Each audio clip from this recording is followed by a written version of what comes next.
Estamos de volta sem proibições com Lola Benvenuti, essa bela garota formada em letras e que se assume publicamente como acompanhante. Aliás, é uma questão semântica? Qual a diferença entre acompanhante e garota de programa? Então, na verdade, assim, eu sempre defendi, falo, né, acompanhante quando eu vou me apresentar, mas teve um episódio que me marcou muito, que uma vizinha comentou com uma prima minha de 8 anos, comentou com ela não, assim, falou alto pra ela ouvir, né, que a fulana era prostituta.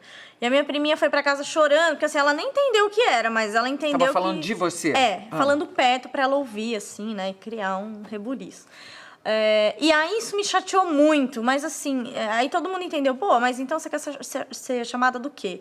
Mas não foi pela palavra, foi pela atitude, que eu achei que não deveria, né, ser daquela forma. Mas aí eu li, né, sempre vejo a Gabriela Leite falando que ela acha que tem que ser defendido o termo puta e prostituta, porque nós não temos que pedir desculpa para a sociedade procurando um termo mais ameno, né? E sim nos assumirmos como somos. Então, tanto faz para mim, puta, prostituta, acompanhante. A Gabriela Leite dizia, aliás, muitos anos atrás, quando fazia um programa chamado Cara a Cara, ela me deu uma entrevista. E ela disse, na época, eu nunca mais esqueci, que quem fica nessa profissão gosta, ainda que diga que não, gosta de viver aquilo, porque senão seria muito complicado continuar nessa profissão. É verdade? Olha, eu acredito que tem pessoas que façam pelo dinheiro e só por isso, e se obrigam, assim, mas eu acho que não é a maioria. Tanto, eu até vi eu sempre cito esse documentário porque eu acho muito bom, chama Praça da Luz, 69 Praça da Luz, que são mulheres com mais de 50 anos, 70, por aí, que cobram de 15 a 20 reais e trabalham como prostitutas. E aí elas dão depoimentos com tanto carinho, sabe? Falando da profissão, que elas gostam, que é divertido, que tem as suas dores, mas que até uma delas comenta assim, eu fui ficando preocupada, que eu fui engordando e tal, aí não ia mais ter cliente, mas eu vi que sempre tem cliente para todos os gostos, então tô feliz, continuei engordando e tô aí. Então, assim, tem um carinho, mesmo para aquelas que acabaram entrando nessa vida, talvez por não sei, artimanhas do destino, quem continua é porque tem algum carinho, gosta mesmo, porque eu acho muito difícil, de fato.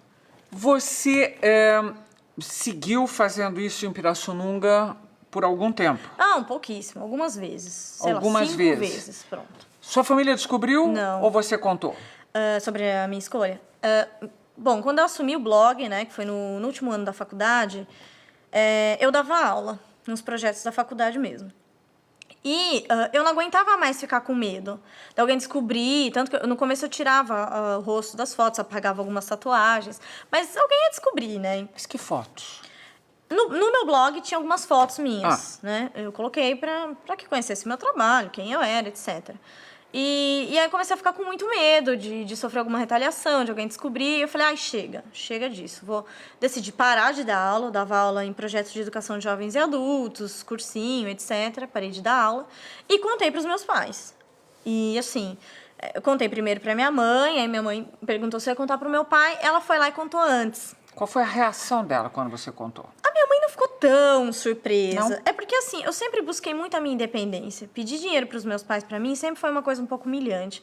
Então, assim, eu comecei a não pedir mais as coisas para minha mãe, pagar meu carro, pagar as minhas roupas. Então, assim, é lógico que ela ficou triste, né? Ela ficou muito magoada, mas eu acho assim, não foi tão surpreendente. Agora, o meu pai, nossa.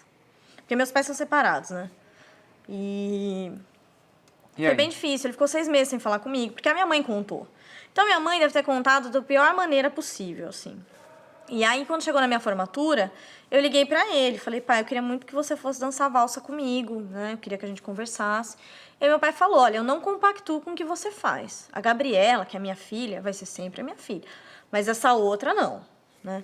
E aí, a gente voltou a se falar, etc. Quando deu esse boom na mídia, que foi quando eu dei uma entrevista pro G1, eu comentei com ele, que eu tinha até falado dele na entrevista, tudo, e que ia ser uma nota de rodapé, que ia ser uma matéria de rodapé. Eu não achei que ia sair na home do G1 e que ia dar essa explosão. E aí ele ficou muito chateado, porque ele falou que eu menti pra ele, que eu sabia que tudo isso ia acontecer, e na verdade eu não sabia. E aí a gente tá meio, assim, distante. Você e ele? Você e sua mãe, tudo bem? Não, a gente não se fala. Desde a minha formatura, a gente não se fala. Porque a sua mãe resolveu rever tudo que ela aceitou em você. Na minha formatura, a gente teve um problema, assim, ela ficou irritada com algumas coisas, e aí ela não foi num dia da minha formatura. E isso me chateou muito, porque era tão importante pra mim aquele momento, eu gostaria muito que ela tivesse ido. Então, isso pra mim, pra gente, assim, já foi um ponto que nos afastou. E depois também, acho, com toda essa exposição, todo mundo falando na cidade, porque lá todo mundo sabe quem são os meus pais, quem é a Lola. Então, eu acho que isso feriu muito a minha mãe. E aí ela não fala, a gente não fala, eu não sei nem como é que a minha mãe tá, assim. A família não tem te feito falta? Muita, faz muita falta. Foi a minha grande perda. A minha família, assim, meu irmão também se afastou muito de mim. Meu irmão tem 19 anos, então, assim, os amigos falam, né? As pessoas comentam. Você no seu blog escreve só sobre sexo? Por enquanto, sim. Mas agora, daqui a um mês, eu vou estrear o site novo e vai ser... A ideia é que seja um portal sobre sexo, com colaboradores.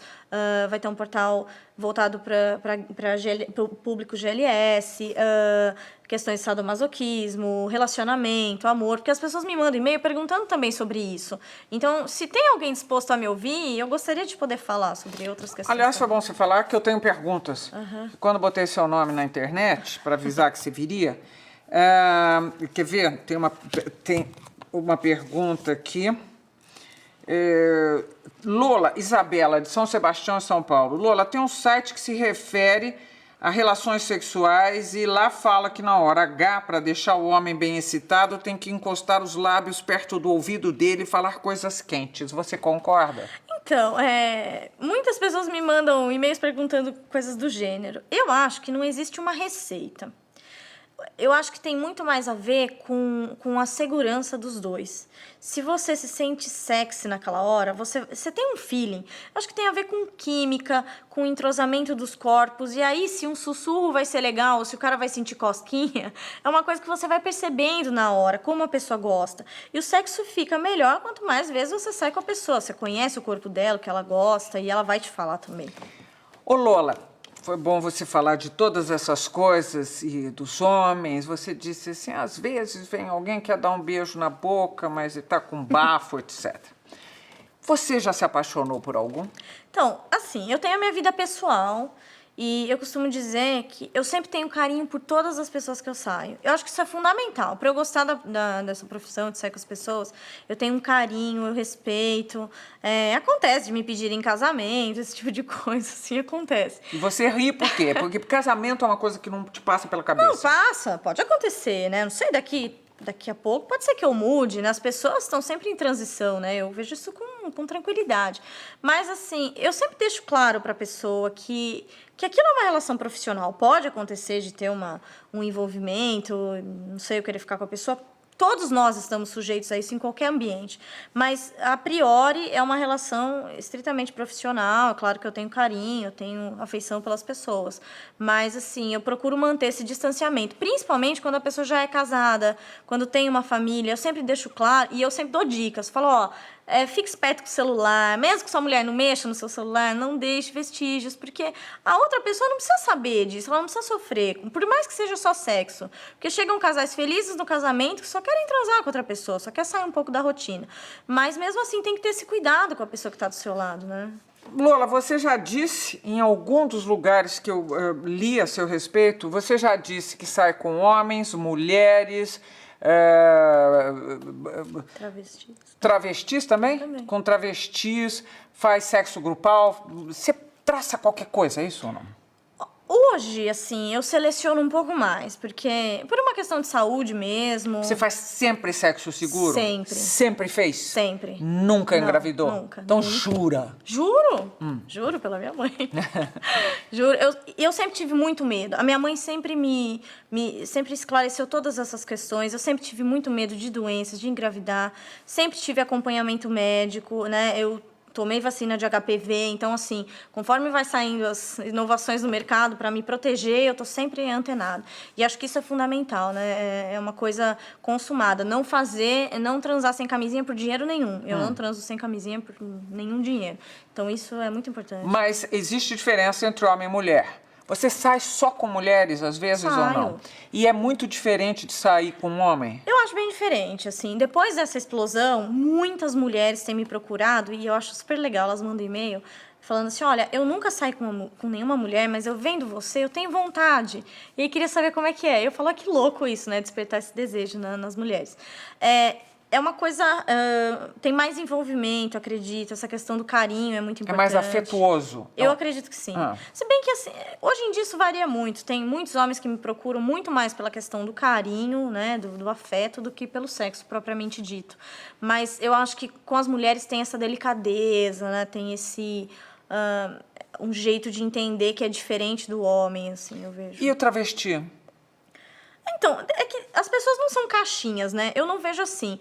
Mas, por exemplo, tem homens que gostam de sair comigo e com um travesti. É mais ou menos assim que funciona. Entendi. E aí... Não é você no mano a mano com um travesti. Não, isso é mais difícil de acontecer. Mas aí, por exemplo, às vezes só tem uma interação, o transexual não interage comigo, por exemplo, porque não sente atração por mulheres, ou interage. Então, aí depende mesmo do que a pessoa procura e... É uma loucura. Você tem 21 anos de idade. Eu vivi e uma algumas coisas. bagagem extraordinária. Será que um dia você vai virar uma puritana? Eu acho muito difícil. Eu também acho. Outro dia, até foi engraçado você comentar isso. Outro dia eu estava num programa e uma das pessoas que estava me entrevistando virou... Enfim, trabalhava como acompanhante, alguma coisa assim, e virou missionária. E aí ela falou pra mim, você combina muito mais, quando eu tava de blazer, assim, você combina muito mais com ser uma missionária. Eu falei, olha, eu acho muito difícil. Porque, assim, não é... Pô, as pessoas mudam e tudo mais, mas, assim, é que eu acho que isso é uma mudança tão brusca, negar tudo que você foi, né? Isso é o que me define, é o que eu sou, é o caminho pelo qual eu me formei, né? Nós estamos terminando mais uma parte do nosso papo quase proibido com Lola Benvenuti. Voltamos daqui a pouquinho. Até já. Tudo em Gabi.